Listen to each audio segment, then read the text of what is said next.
Oke, kita lanjut di soal berikutnya. Ini soal tahun 2000.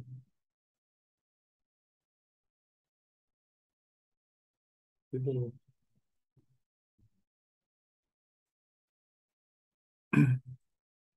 Oke, ini materi oh, networking. Selalu.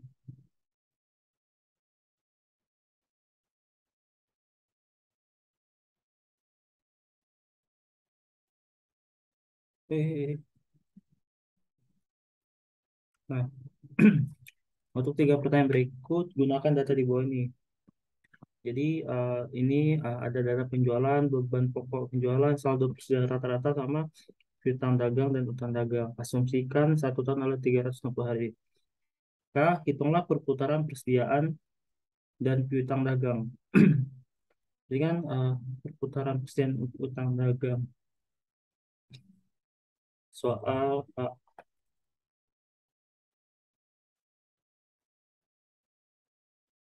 eh, persediaan dagang itu kan hmm, inventory turnover ya, atau kita sebut itu adalah CUGS dibagi dengan rata-rata persediaan rata-rata.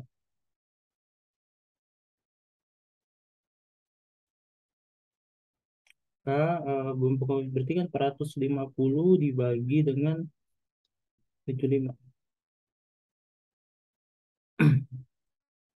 sama dengan 6. 450 dibagi 75. 6 ya.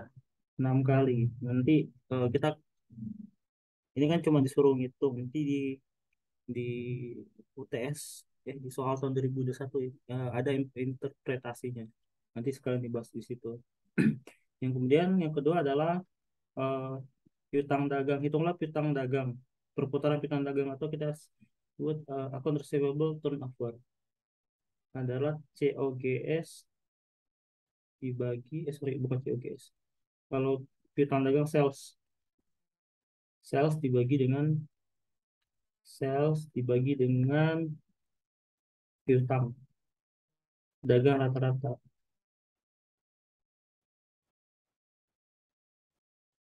Atau kalau angka 720 dibagi dengan 90 sama dengan 8. Yang B, soal B, hitunglah siklus operasi dan siklus kas perusahaan. Oke, siklus operasi adalah siklus operasi adalah apa ya? Ito ditambah Arto. Tapi ini udah dalam bentuk hari. Makanya ini kan asumsinya 360. 360 dibagi dengan 6. Berarti ada 60 hari. Dan ini 360 dibagi dengan 8. Berarti ada 45 hari. Maka siklus operasinya adalah 60 plus 45 atau 105 hari. Nah, untuk menghitung siklus siklus kas perusahaan kan siklus kas itu adalah siklus operasi dikurang dengan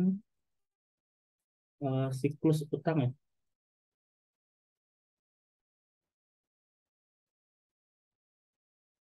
Ini 105, oh sorry, siklus eh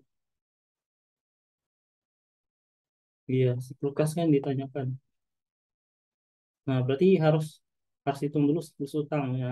Siklus utang itu siklus utang itu hampir sama kayak persediaan diambil dari COGS.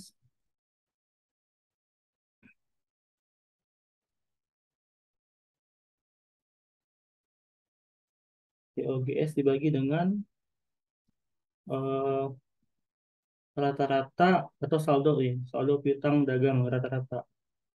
Saldo utang dagang rata-rata. Berarti COGS-nya 450 dibagi dengan hmm, apa tadi? Saldo utangnya 59 kali, atau 360 dibagi 9, 40 hari. Maka siklus kasnya adalah 105 dikurang 40 atau sama dengan 65 hari. C.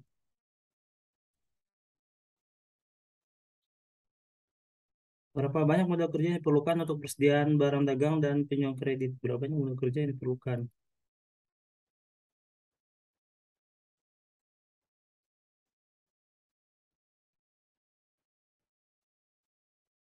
Modal kerja yang diperlukan untuk persediaan barang dagang dan penjualan.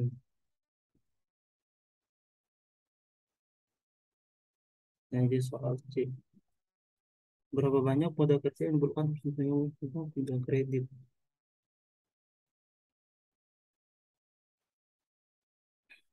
Jadi kita hitung dulu, yang pertama adalah pembelian seperti persediaan harian.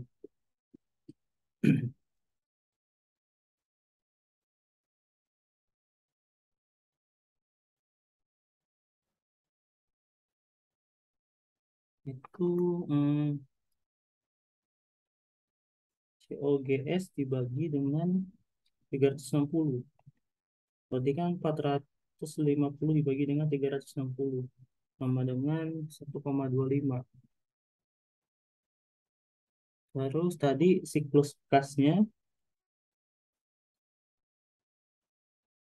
adalah 65 hari. Ini kan dalam 1,2 miliar ya. Berarti kan 65 hari ini kita kalikan dengan 1,25 sama dengan 81,25 miliar. Soal nomor C. Terus soal nomor D, soal D. Sebuah perusahaan menjual barang dengan kredit selama 1 bulan. Penjualan pertama 30 M, dan yang kedua 30 M. Sementara pembelian dilakukan 75%. Jadi kan T1 dia triwulan pertama itu 30 M. Triwulan kedua itu 36 M. Pembeliannya 75% dari penjualan, pembelian 75% dari penjualan triwulan berikutnya, dan jangka waktu pembayaran masuk adalah 1 bulan.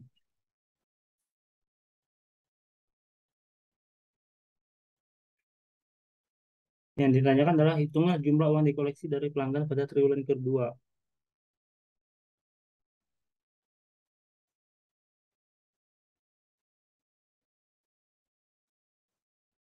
Kan jangka waktu, sorry.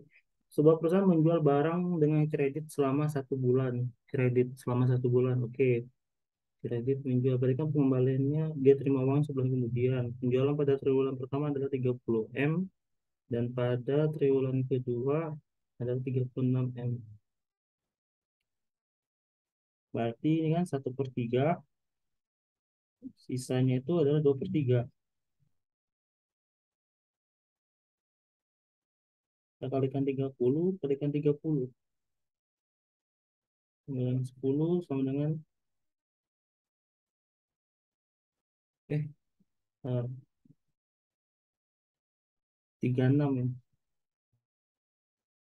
12. Berarti 10 plus 12. Ini kan 24. Jumlah uang dikoleksi pada triwulan kedua adalah 24. Dan sepertiga terimanya 1 bulan. Minimumnya 1 dari 3 bulan. Nah, bulan keduanya itu berarti sudah jalan bulan kedua. Jadi di bulan keduanya itu sudah menerima 2 bulan dari 3/3. Tapi di atas triwulan kedua ya. Iya, 24. Terus soal E, Jumlah pembayaran ke masuk pada triwulan pertama. Tadi kan dia bilang 75%. Pembelian 75%. Berarti hmm, 75% dikali dengan,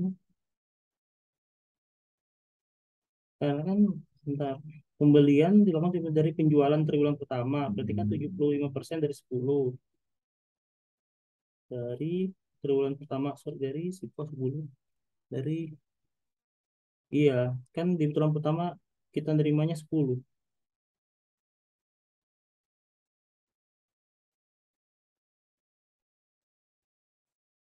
10 di triwulan kedua atau 7,5. Yang kedua kita nerimanya 75% dari 12, 18.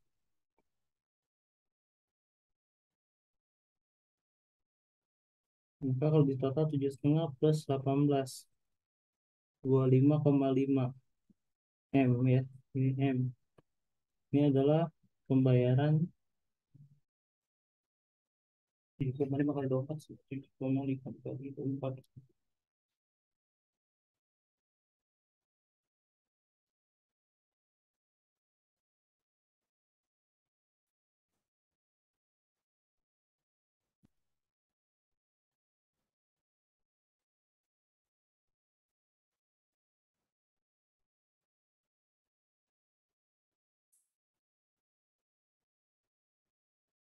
Oh, sorry, ini dua, hmm, ini 24, ini 34. Oh, salah itu. Ini 36. Ini 24, ini jadi 34. Oh, ini 24,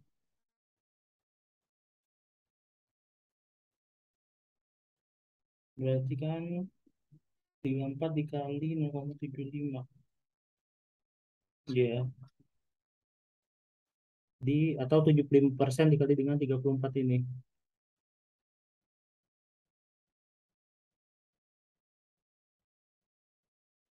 Nanti akan ketemu soal yang mirip-mirip. Terus kita lanjut ke soal berikutnya.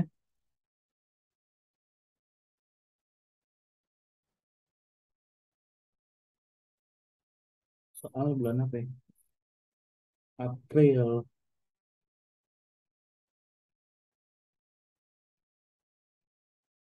April 2001. Wow. Salin. Set, set.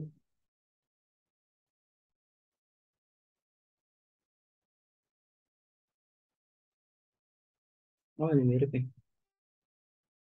Seorang manajer keuangan sedang mempertimbangkan dua proyek yang sama jangka waktunya. Oh, ini mantap, sama. Dan mutuali eksklusif. Kalau mutuali eksklusif berarti pilih yang salah satu terbesar. Kalau dia menghasilkan kriteria yang sama hasilnya atau sama-sama diterima. Asumsi proyek memakan investasi 1M dengan setiap tahunnya menghasilkan 300 juta selama tahun. Sedangkan proyek B menghasilkan 300 juta setiap 5 tahun. Jika tingkat diskon 14%, eh, mana yang harus dipilih?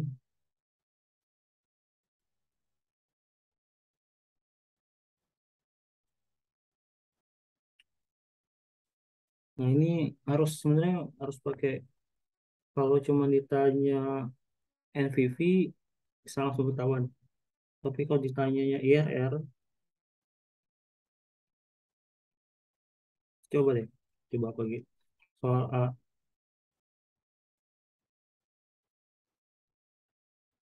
dia kan punya 1M cash flow-nya, yang proyek A itu kan satu, eh, initial outlay-nya 1M, 1000. Ininya cash flow-nya, net cash flow-nya adalah 350 juta. T-nya 5 tahun. Berarti kita pakai rumus ini. Satu minus satu dibagi satu plus. Langsung aja ya. Berapa persen tadi? 14%.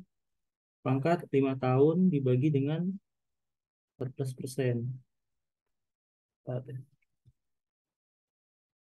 1 minus 1 dibagi 1 plus 14% kalkulator pangkat 5 dibagi dengan 14%. Hasilnya adalah 3,433. Udah.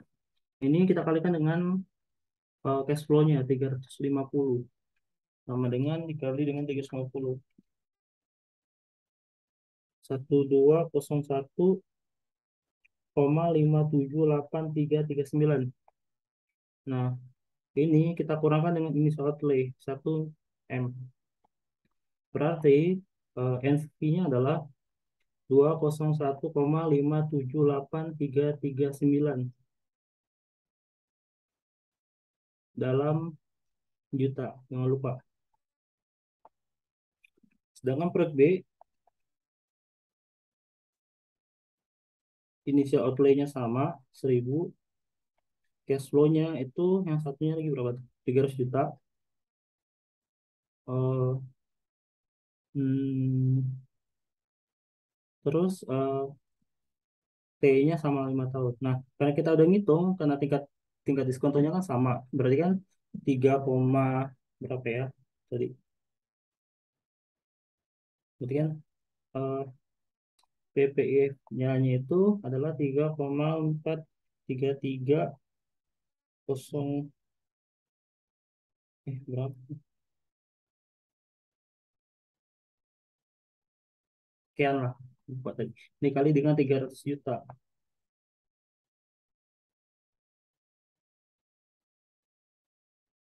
Sorry, 3,4330, iya.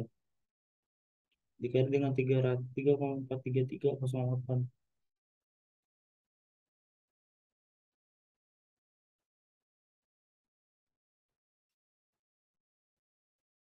Dikali dengan se dikali dengan 300. Hasilnya adalah 1029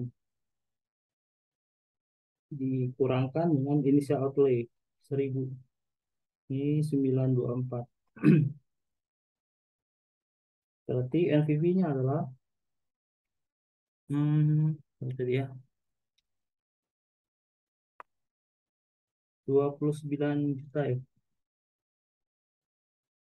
924 dalam juta.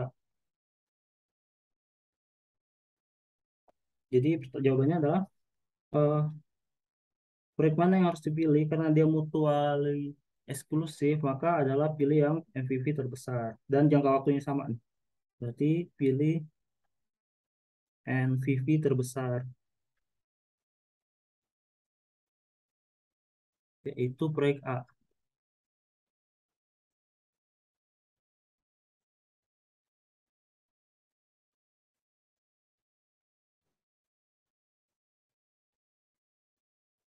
Nah, nomor B itu nomor A-nya yang bercabang nih.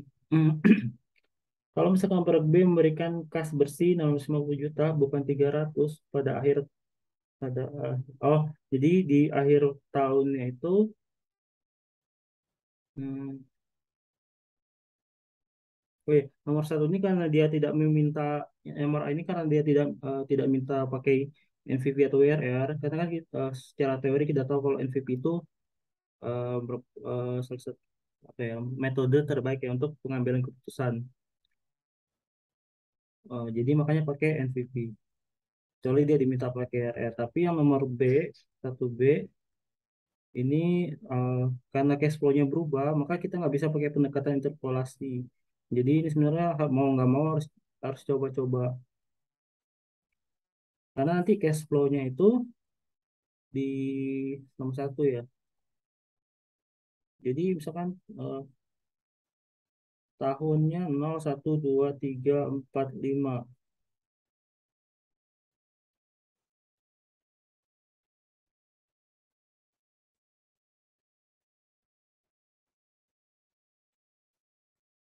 Cash flow-nya tuh berarti kan minus 1000. Proyek B memberikan kas bersih 650 juta pada akhir tahun terakhir. Berarti kan dia nanti 300. 300, 300, 300 dan 650. Nah, ini sebenarnya mau nggak mau kita harus pakai uji coba-coba gitu. Berapa persen sih ketika NVV-nya itu sama dengan nol gitu. R-nya tuh berapa persen?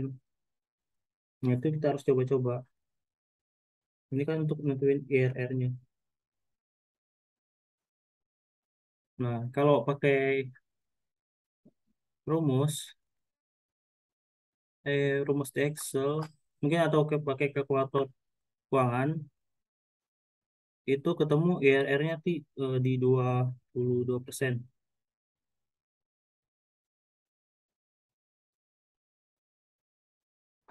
Ketemu nanti IRR-nya 21,52%. Oh, IRR berubah menjadi iya, berarti kan 21,52%. Apakah keputusan pimpinan proyek akan tetap sama?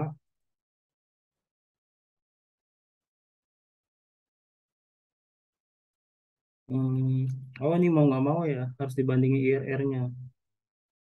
Berarti kan itu IRR-nya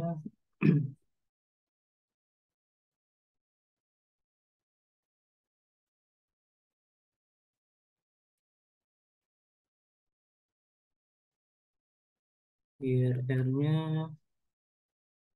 22% sama ya. Itu 22%, ini 15%.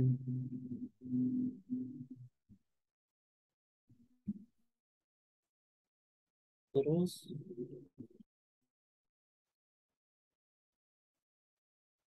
eh, apabila proyek tersebut memberikan cash flow 50 juta, 650 juta, IRR berubah menjadi 21, dia 20, dia 20 sampai 22%.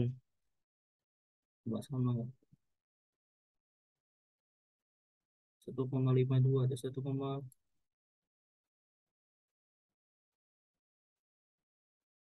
apakah keputusan pembelian proyek akan tetap sama kalau PK-nya IRR, pilih proyek B, karena proyek B itu tetap pilih proyek A, karena proyek A itu 22%, ini kan 21,52. Jadi secara IRR lebih besar proyek A. Jadi tetap pilih proyek A. Kalau pakai IRR ya. Apabila proyek B mempunyai diskon rate 7%, bukan 14%, diskon rate. Kalau IRR nggak ngaruh deh.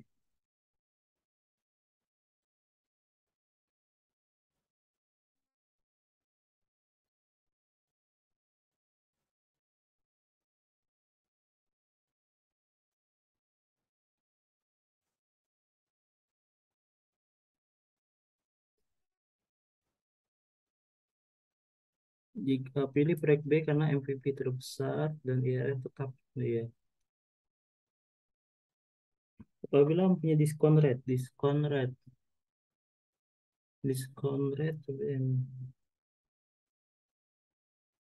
IRR ke diskon rate. Berarti IRR tetap jawabannya. Karena kan diskon rate itu tidak mempengaruhi perhitungan IRR. Makanya apabila proyek B mempunyai diskon rate 7%, apakah IRR menjadi berapa? Apakah IRR berubah menjadi berapa? Ya, tetap sebesar 15%. Berarti hmm, diskon rate berubah jadi 7%, maka IRR tidak terpengaruh atau tidak berubah, bahasa tidak berubah. Maka tetap pilih proyek, maka tetap pilih proyek A. Pilih proyek A karena IRR-nya masih terbesar.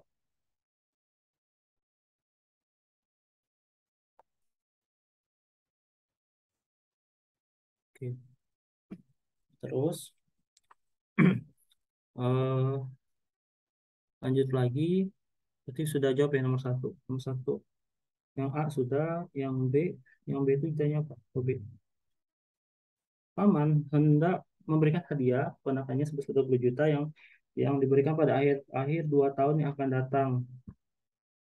Hitunglah jumlah dana yang harus ditabung atau diinvestasikan oleh pamannya saat ini menggunakan 2 tahun yang akan datang.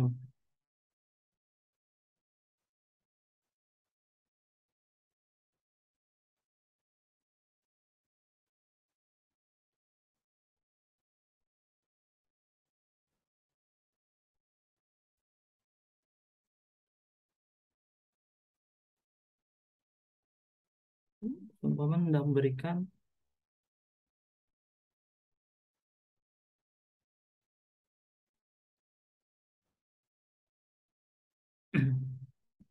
nah, oke. Iya, soal nomor A tadi karena kebetulan yang ditanya IRR berarti sebenarnya berarti ini harus tetap kita hitung kecuali nanti ditanyakan MVV-nya ya. MVV-nya nanti mungkin keputusannya akan beda. Tapi kalau lihat IRR proyek A itu lebih besar tetap. Jadi mau cash flow-nya di akhir tahun 650, IRR untuk yang cash flow yang 650 di akhir ini adalah 21,52. Sementara untuk yang IRR di proyek A adalah 22%, 22,11 masalah. Nanti kita akan coba bahas menghitung IRR manual ya. Oke, uji coba-coba. Yang cash flow-nya itu acak. Terus B, seorang paman hendak memberikan hadiah kepada ponakannya sebesar 20 juta. Diberikan pada akhir tahun kedua. Yang akan datang, hitunglah jumlah dana yang harus ditabung atau investasikan oleh pamannya saat ini dengan menggunakan dua metode simple interest dan compound interest. Berarti kan kita pakai pendekatan hmm, apa namanya present value ya, present value tapi yang satu simple interest,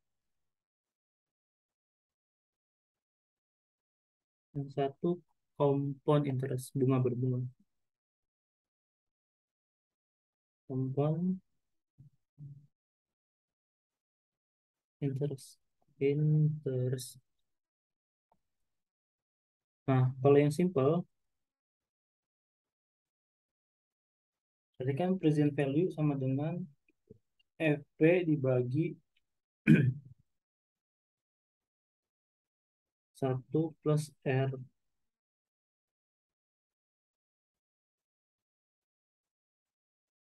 kali N gitu ya. Kalau yang compound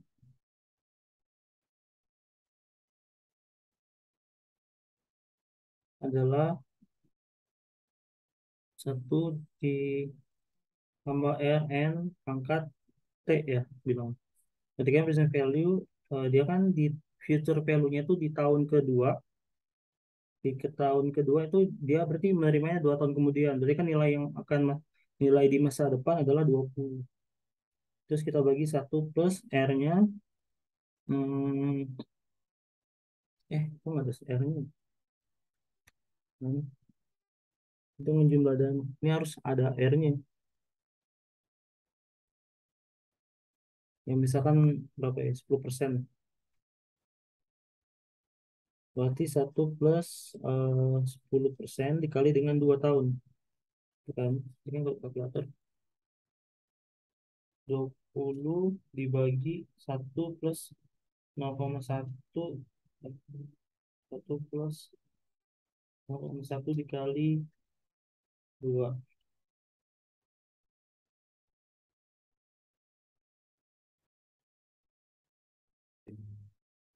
2 dikali 0,1, 20% ditambah 1,2, berarti 20 dibagi 1,2. Ini adalah 16,6667. Terus berarti juta. Ini 20 dibagi satu plus 20% dikali 2 pangkat 2 tahun. Dengan 20 dibagi satu plus 0,1 dikali 2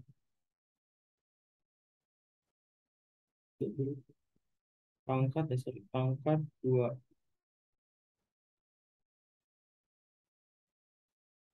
19,23 juta. Berarti pertanyaannya,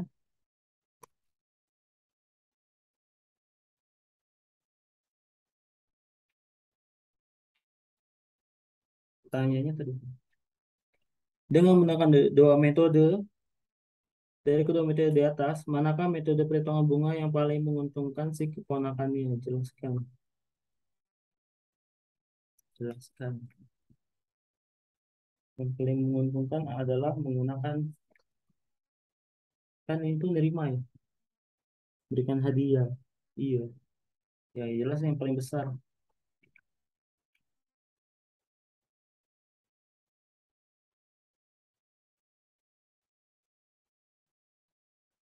Sorry, bentar. Kok aneh ya? Ini soal itu. Ini bukan R kali N, bukan benar kali itu. 1 plus R pangkat T. 20 dibagi 1 plus 10% pangkat 2.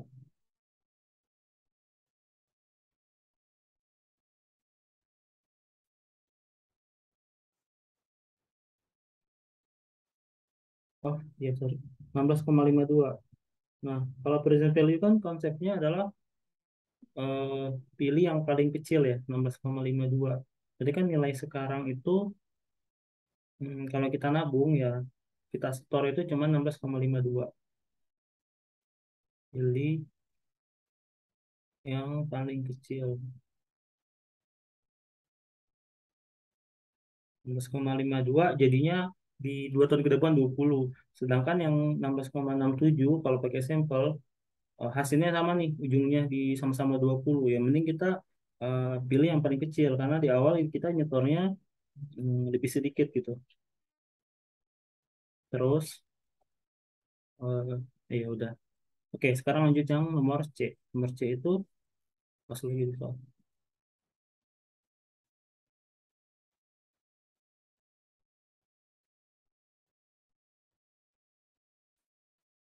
Hmm,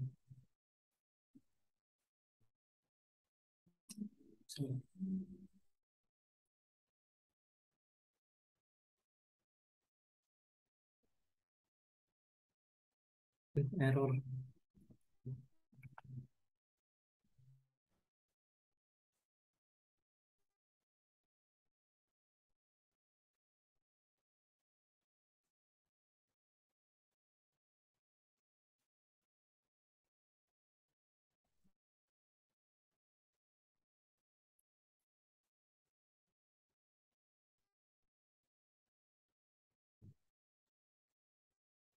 Nah, kita lanjut yang C dan D. Ada lagi. Iya, dan D. Salin.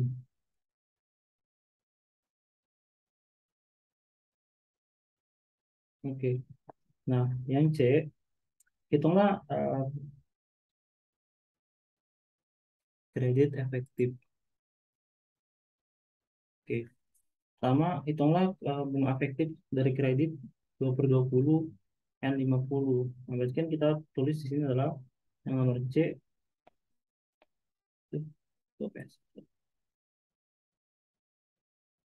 yang nomor C itu, terus dulu eh, asumsinya 1 tahun adalah 365. 1 tahun adalah 365 hari. Oke, berarti kan kita hitung dulu, dia diskonnya adalah 2/20. Berarti kan 2/98. Kita hitung dulu rate-nya. 2/98 itu bisa 0,020. Terus periodenya dia adalah dari diskonnya kan 20 hari. Terus end of month, apa ya, akhir bulannya tuh 50, di tanggal 50. Berarti kan sebenarnya periode pinjaman dia hanya sebesar 50 minus 20, 30. Maka kita hitung efektif annual rate-nya adalah 1 0,020 pangkat 365 dibagi dengan 30. Nah, ini asumsinya harus penting, harus ditulis nih, 365. Ketemulah akhirnya adalah 27,86%. Terus ditanya nih yang nomor 1, C1. C1. Apabila tingkat diskon naik dari 2% menjadi 3%, berapakah bunga efektif? Karena ditanya berapa, berarti kita harus hitung berapa bunga efektifnya. Apakah perubahan ini makin menguntungkan buat si penjual? Apakah menguntungkan buat si penjual?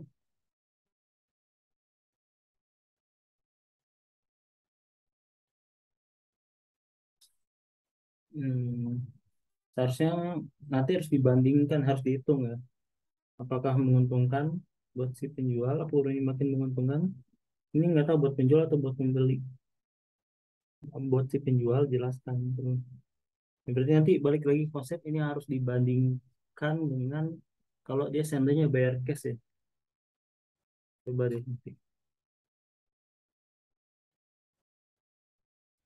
kita lihat soal kredit polis.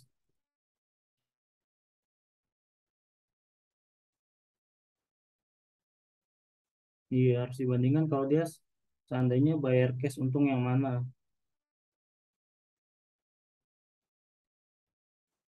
Oke, kita coba hitungan dulu.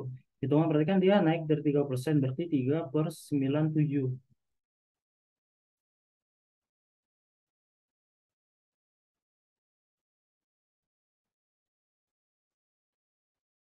Harusnya kalau ini lebih tinggi sih. 0,031. Terus T-nya kan asumsinya sama 30. Maka efektif eh, annual rate-nya itu adalah 1 plus 0,031 dipangkatkan dengan 365 dibagi 30. Formula 4,86. Jadi kan diisi 44,86. Apakah perubahan ini makin menguntungkan posisi menjual?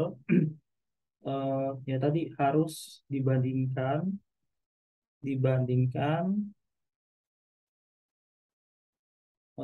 apa ya? Bentar, gue catat. Untuk pertemuan kelima.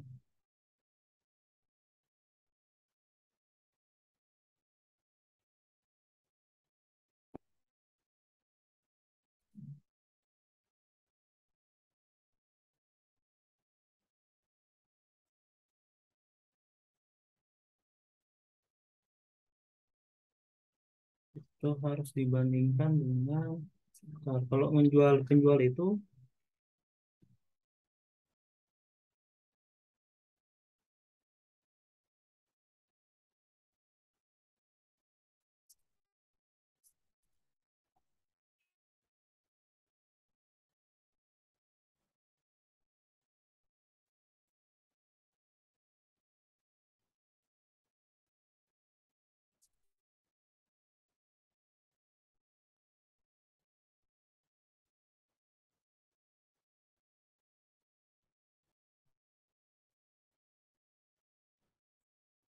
ya, harus dibandingkan kalau misalkan jika eh, apa ya masalahnya customer jika pelanggan membayar cash gitu. Walaupun ini kelihatan walaupun ini kelihatannya kita kan memberikan semakin besar tingkat eh, apa ya, efektif rate-nya itu. Tapi belum tentu bisa dikatakan ini merugikan penjual karena harus dibandingkan dengan eh, kalau kalau salah eh, kalau dibayar cash ya. Kalau kalau transaksi ini pakai cash, menggunakan cash. Bukan cash ya apa ya, eh, transaksi eh, tidak memanfaatkan tidak memanfaatkan diskon ini. Jadi yang pakai diskon dan tidak pakai diskon itu dari sisi penjual itu akan dibandingkan. Nanti eh, ada kriteria misalkan dari apa ya eh, probability sebelum perusahaan menetapkan kebijakannya, terus tidak tertagihnya berapa. Nah, itu kan di sini tidak ada disebutkan ya. Maka ini tidak bisa secara katakan secara langsung menguntungkan atau merugikan karena ini sebenarnya harus dibandingkan. Di kebijakan, iya,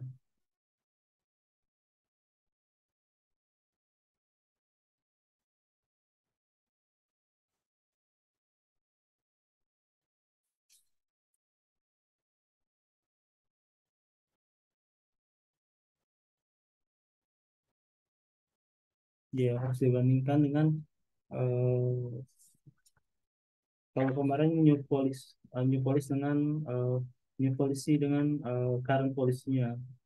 Jadi setelah dia kasih diskon dengan dia kalau misalkan dia tidak kasih diskon tapi ada asumsi-asumsi tidak tertagihnya, tidak tertagih.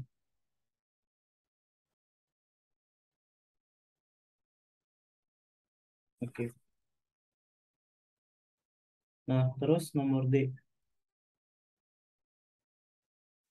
Untuk membeli sebuah rumah yang berharga 1 miliar, Anda mengambil KPR sebesar 800 juta. 800 juta KPR atau present value-nya ya. Nilai saat ininya 800 juta. Jika bank mengenakan bunga 10%, hitunglah angsuran yang harus Anda bayar. Bunga, angsuran tahunan, berarti annual. Bunga yang harus dibayar. Harus dibayar. Kan ngitung angsuran itu adalah present value sama dengan PMT dikali dengan 1 - 1 dibagi 1 plus R. Ini asumsinya tahunan ya. R pangkat T dibagi dengan R. Berarti peristiwa PMT, kalau kita balik rumusnya adalah PMT oke, itu adalah present value dikali dengan R dibagi dengan 1 - 1 plus R pangkat T. Itu kalau tahunan. Berarti kalau kita masukin PMT sama dengan 800 dikali dengan, jadi bunganya berapa ya? 10%. Kali dengan 10% dibagi dengan 1 - 1 plus 10% pangkat berapa tahun nih? 10 tahun. Pangkat 10. K PMT-nya adalah kalkulator 800 dikali 0,1 dibagi dengan 1 - 1 plus 0,1 pangkat 10 pangkat 10 eh pangkat -10 kali. Nah kemarin lulusnya apa ya? Begitu lupa.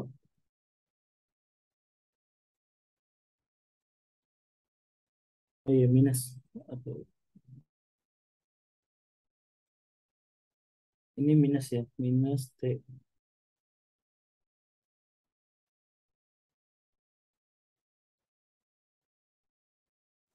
Min 10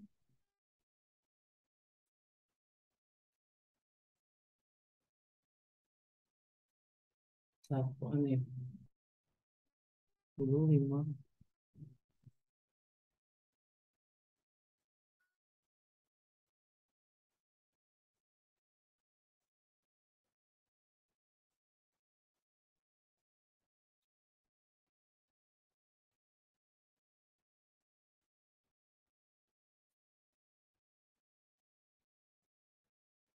Astagfirullah. 800 dikali 0,1 dibagi dengan 1 min 1 plus 0,1 pangkat minus 10. Ya, jadi cicilan per tahunnya adalah 130 1963 159 dalam juta. Kalau mau nulis dalam full. Nah, ditanya, apabila berangsuran menjadi lebih cepat dari tahunan menjadi bulanan, asumsi yang lain adalah tetap berapakah angsuran terbaru? Ya, berarti sebenarnya rumusnya sama, cuman R-nya ini kita bagi 12.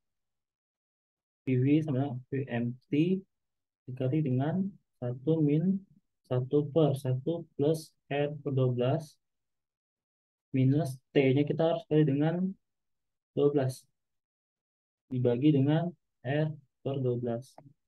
Maka PV-nya kita otomatis berarti kalau kita pakai rumus yang sama,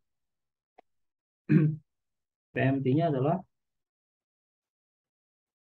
800 dikali dengan 10% per 12 dibagi dengan 1 minus 1 plus 10% bagi 12 pangkat minus 12 10 kali 12.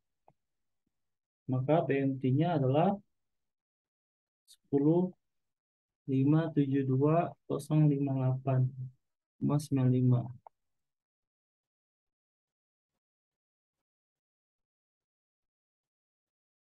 Apakah ini menguntungkan? Coba kita kali 12 ya. 10,572,058,95 kali 12. Nah, itu kalau kita setahunkan adalah jadi 12 126 864,707,4.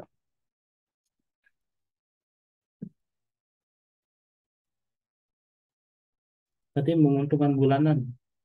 Cicilannya tuh lebih kecil. Karena ini kan kalau 130 kita bagi dengan 12, 10 bagi 12 itu 10,8-an. Ini 10,8-an. Ini adalah 10,5. Berarti kan untung itu kalau misalkan dia bulanan. Cicilan kita lebih kecil. Sedangkan plafonnya sama, 800 juta. Jadi kan sorry. Ini pertanyaannya, apakah hal ini makin menguntungkan buat si kreditur, buat si bank ya?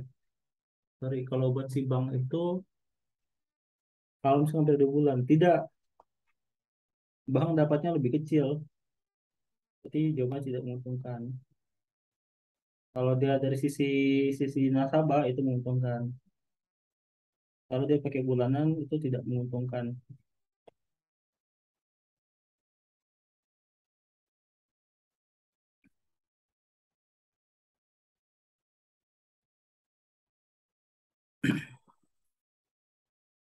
Oke, terus lanjut lagi soal berapa? Tes April 2021. Oke, oke. Ya, nanti sampai soal ini, sampai soal berikutnya, baru kita nanti lanjut ke eh, part. Tapi ada berapa ya? 3 video lagi kan? Ada 3 video lagi yang harus diselesaikan untuk terkait pembahasan soal UTS. Mungkin ada satu video pembahasan khusus yang teori-teori atau jawaban yang kurang kurang kurang lengkap. Oke. Nah, ini sama.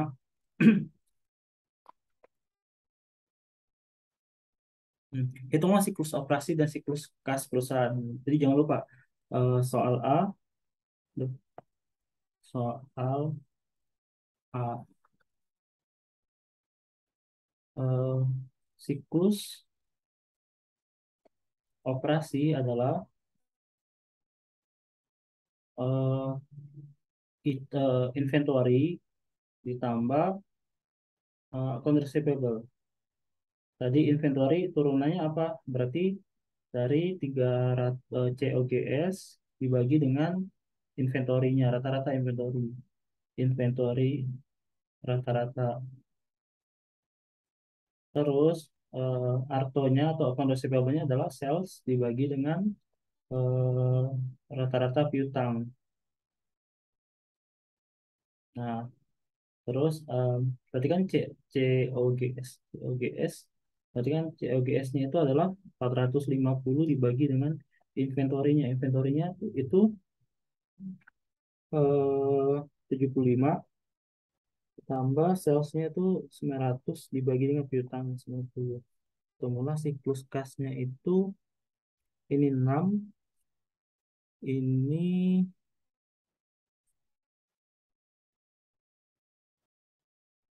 ini 10.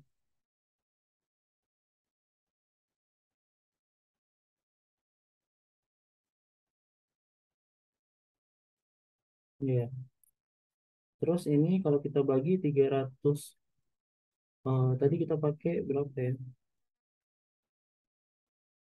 Asumsi 360 samain aja ya. Asumsi ini kalau tidak ada asumsi, asumsi 360. Asumsi 360. Berarti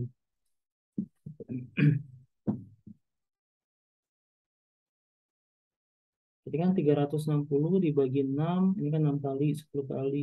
Ditambah 360 dibagi 10. Ini berarti kan 6 hari, 60 hari, ditambah eh, 36 hari. Berarti siklus operasinya adalah 96 hari. Hari. Sekarang siklus kas itu kan tadi siklus kas itu adalah siklus operasi dikurang siklus utang. Nah, siklus utangnya itu dapat dari mana? Dapat dari hmm, COGS dibagi dengan utangnya, rata-rata utang. Berarti kan 450 dibagi dengan 100, semula 4,5.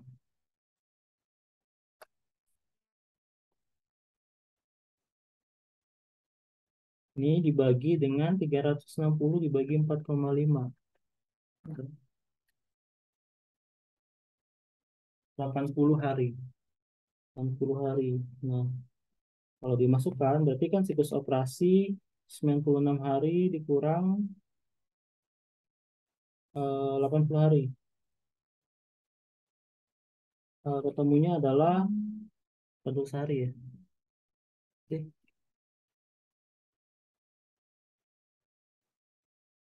96 dikurang 80. 16 hari. Ketemunya adalah 16 hari. Jadi kan sudah menjawab yang A, yang B sekarang. Apakah merupakan hal yang pasti baik apabila siklus operasi dalam hari dan siklus kas bisa mendekati nol, mendekati nol.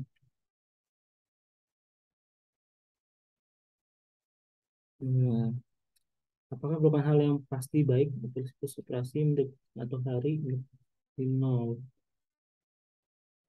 dan siklus kas hari?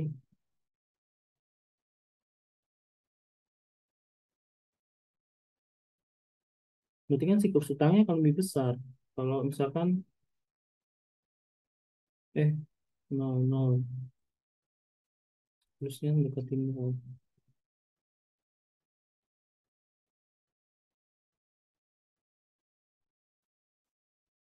siklus berarti kan siklus operasi tambah siklus kas.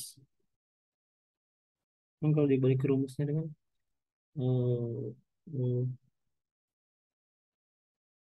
siklus utang adalah dipindah ke kiri adalah siklus operasi dikurang siklus kas ya.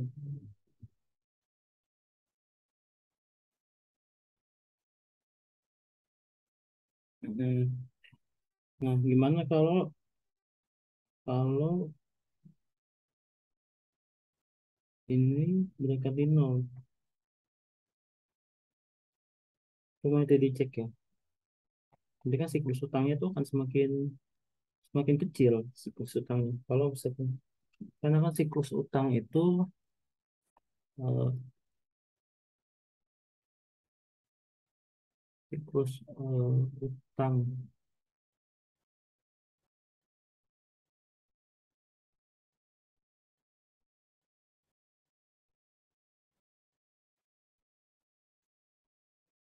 nanti dicek ya salah teori.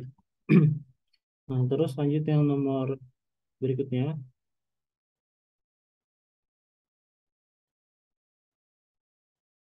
Dia punya pesaing PTY yang beroperasi di industri yang sejenis dan punya skala bisnis yang relatif sama. Tapi dia punya perputaran persediaan 6 kali perputaran eh, apa namanya?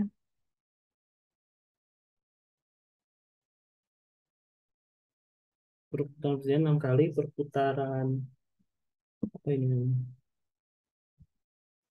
Piutang 8 kali, siklus operasi 105 hari dan siklus kas 65 hari.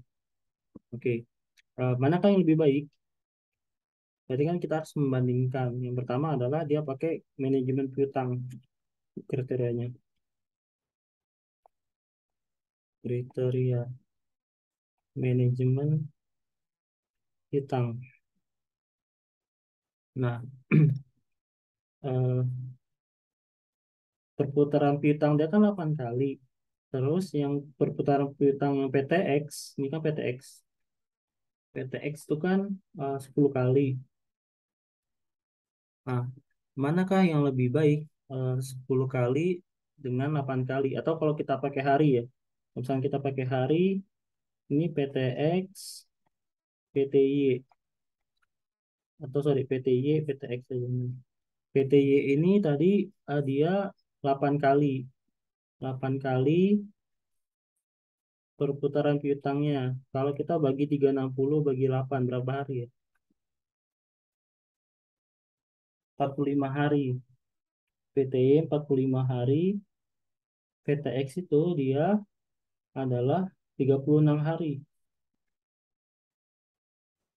Nah, ingat kalau piutang itu kan konsep piutang adalah eh, kalau piutang itu eh, seberapa banyak kita bisa mengumpulkan eh, tagihan penjualan dalam satu periode. Nah, kita bisa nagih di PTX itu cuma piutang itu dalam 36 hari, sementara PTY itu 45 hari. Berarti kan collectionnya itu akan lebih banyak di PTY, sehingga mana yang lebih baik ya PTX lebih baik. Di PTX ini jawabannya adalah PTX. Ya karena tadi jawab alasannya, alasan singkatnya itu karena pencairan utang lebih cepat.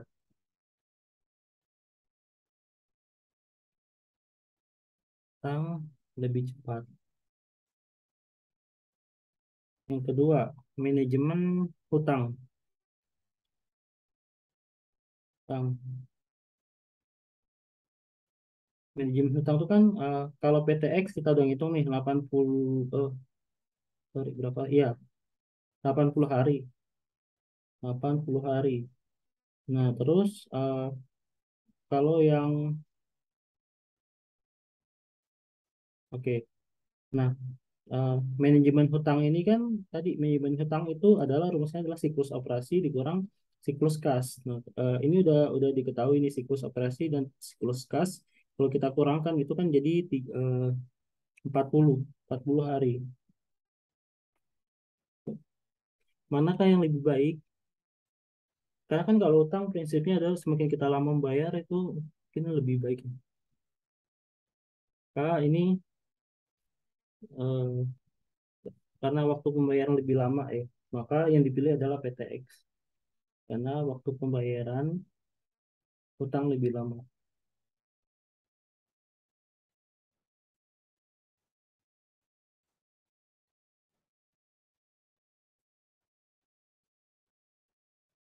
Terus yang ketiga adalah manajemen kas.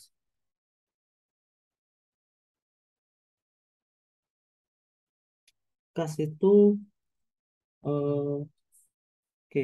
Tadi dia berapa hari ya? Nih, 16 hari kan PTX. 16 hari. PTY itu siklus kas 65 hari.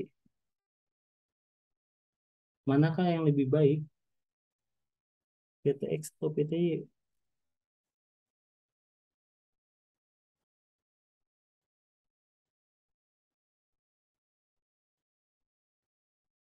PTY 65 hari. PTX 16 hari. Ini benar siklus kas PTX sih. Coba dicek.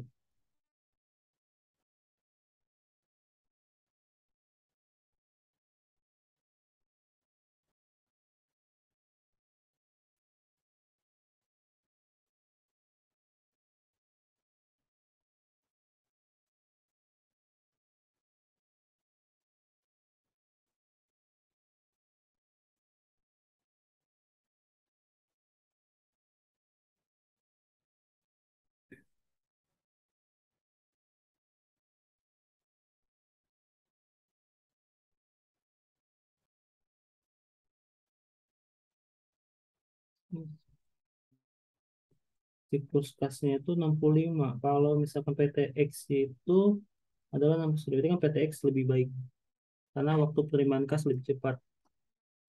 Coba nih.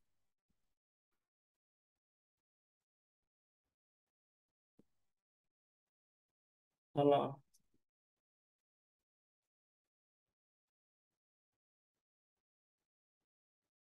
manajemen operasional, ada manajemen piutang. Iya, PTX karena waktu penerimaan kas lebih cepat.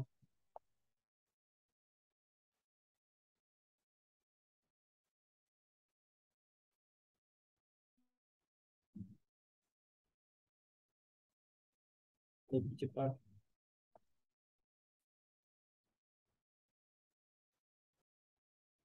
Oke, terus apa lagi soal? Udah.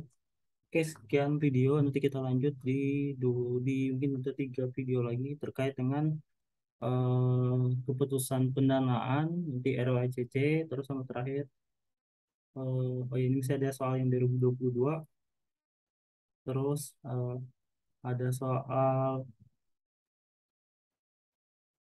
RWACC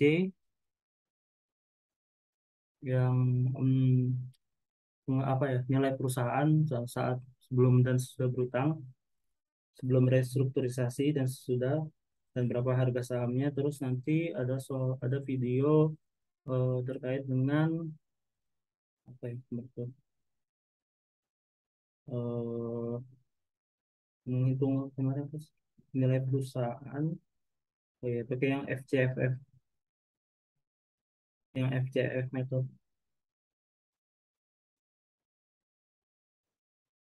Oke, sekian video.